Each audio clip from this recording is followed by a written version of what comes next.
Bismillahirrahmanirrahim. Assalamualaikum warahmatullahi wabarakatuh. Alhamdulillahirrahmanirrahim. Assalatu wassalamu ala rasulillah wa ala alihi wa sahbihi wa wala. Raditu billahi rabba bil islami dina wa bi Muhammadin sallallahu alaihi wasallam nabiyya. Rabbi zidna ilma wa rizqna fahma. Dan barakallahu fikum anak-anakku sekalian rahimani wa rahimakumullah. Alhamdulillah di kesempatan kali ini kita bisa bertemu kembali di pelajaran akidah. Nah, alhamdulillah di kesempatan kali ini kita akan masuk di pelajaran yang ke-21, yaitu tentang hijrah. Nah, mudah-mudahan kalian semuanya selalu dalam keadaan sehat walafiat dan selalu dalam keadaan semangat untuk mempelajari agama kita, agama Islam yang mulia ini. Nah, barakallahu fikum. Baik. Yang pertama, kita akan mempelajari tentang makna, kemudian hukum dan juga dalil-dalil dari hijrah. Nah, yang pertama adalah makna hijrah. Hijrah adalah berpindah dari negeri syirik ke negeri Islam. Ya, ini hijrah secara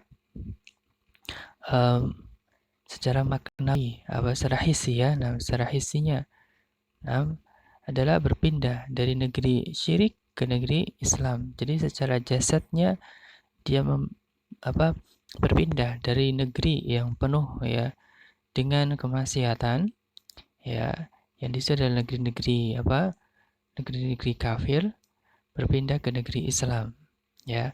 Misalnya dia tinggal di negeri kafir, misalnya adalah negara mana, Amerika, Australia, atau yang semisalnya, kebanyakan adalah orang-orang kafir. Nah, kemudian berpindah ke negeri Islam. Contohnya negeri Islam adalah, contohnya adalah di Indonesia ini. Nah inilah yang disebut dengan hijrah ya. Orang-orang yang berpindah dari negeri syirik, negeri kekafiran, kepada negeri kaum muslimin. Nah, barakallahu fikum. Kemudian apa hukumnya hijrah? Hukumnya adalah wajib ya. Wajib bagi yang mampu untuk melaksanakannya. Tentunya dengan keadaan masing-masing hukumnya juga berbeda-beda. Nah, kemudian dalil dari hijrah ini yang mengatakannya bahwa saya wajib adalah dari Al-Qur'an. Ya, dari dalam surah An-Nisa ayat yang ke-98 sampai dengan ayat yang ke-100 ya. Nanti kalian bisa baca sendiri di buku kalian masing-masing. Nah, ada juga dalil dari As-Sunnah, dari hadis Nabi SAW bahwasanya beliau bersabda, la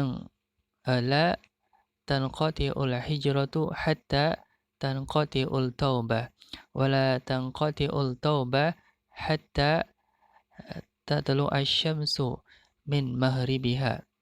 Hijrah tidak akan terhenti hingga terputusnya pintu taubat, dan pintu taubat tidak akan terputus hingga matahari terbit dari arah barat. Jadi hijrah itu akan terus berlaku ya sampai hari akhir ya. Hijrah akan terus berlaku ya, hukum-hukumnya ya, maksudnya syariat hijrah ini akan terus berlaku ya sampai hari kiamat. Nah, barakallahu fikum.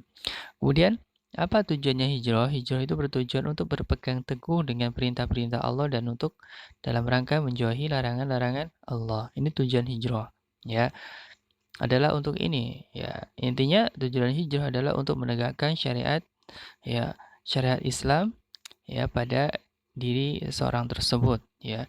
Jika dia tinggal di dalam negeri kafir, dia mungkin akan susah untuk menjalankan syariat Islam. Maka dia wajib berhijrah ke negeri kaum muslimin yang dengannya dia bisa menjalankan syariat Islam dengan tidak ada paksaan ya, dalam keadaan damai. Nah, barakallahu fikum. Ini diantara ya apa-apa yang kita pelajari dari bab tentang hijrah ini. Nah, barakallahu fikum. Jadi hijrah yang pertama kali dilakukan ya di zaman Rasul SAW adalah hijrah para sahabat ke negeri Habasyah ya. Itu juga hijrah secara fisik ya, berpindah dari negeri Mekah yang di situ adalah negeri kaum musyrikin, berpindah yang di situ adalah tidak aman ya, berpindah ke negeri yang aman ya, di mana di Habasyah. Walaupun Habasyah adalah negeri kaum Nasrani ya, Nasoro, tetapi di situ mempunyai raja yaitu Najasyi yang bijaksana ya. Jadi berpindah ke negeri yang tidak aman ke negeri yang aman. Ini juga dikatakan hijrah. Nah, dan hijrah yang kedua adalah hijrah dari Mekah ke Madinah. Nah, barakallahu fikum.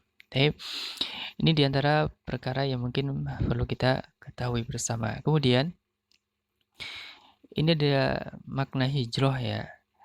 Secara maknawi bahwasanya adalah meninggalkan kemaksiatan yang kemudian menjadikan akidah sunnah sebagai pedoman dalam kehidupan beragama dan keduniaan. Ya, ini makna hijrah, yaitu meninggalkan maksiat ya dalam menuju kepada ketaatan. Ini juga disebut dengan hijrah. Ya, sementara seorang yang hijrah ya kepada sunnah yang sahihah sesuai dengan pemahaman para sahabat tabiin, tabi'in, ya ini disebut dengan al-muhajir. Nah, orang yang hijrah disebut dengan al-muhajir. Nah, atau zaman dulu para sahabat disebut dengan kaum muhajirin, yaitu orang-orang yang hijrah. Nah, barakallahu fikum, ini saja dari pembahasan kita pada kesempatan kali ini. Mudah-mudahan bisa bermanfaat. Mudah-mudahan kita semuanya ya bisa berhijrah dari kemaksiatan kepada ketaatan. Nah, Allah Ta'ala alam subhanakallahumma bihamdika asyhadu an la ilaha illa anta astaghfiruka wa atubu ilaik. Assalamualaikum warahmatullahi wabarakatuh.